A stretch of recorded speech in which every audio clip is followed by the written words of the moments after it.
We have Andre. Hey! Very artista with the shades. Yes, kasi nasa airport na tayo. Ito na nga tanong ko naman kay Andre, since fashionista siya ng taon eh. Very fashionable talaga yung mga outfitan niya. Ano ba ang mabibigay mong tips for what to wear dito sa Jam? Light jackets, tapos pwede din naman sa mga lalaki sando lang. Nag-sando naman. Yes, nag-sando lang rin naman ako.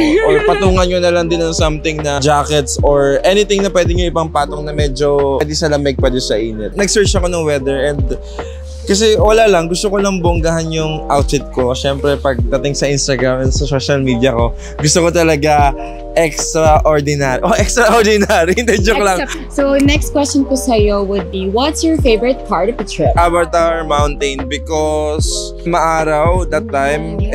Dalawang araw umuulan dito. Yes. So, ngayon ko lang talaga na-appreciate yung mountains. Yeah. Perfect for our Instagram pictures, you know. Yes. Actually, yun lang talaga, guys. Yun lang. Thank you, Andre. Thank you so much.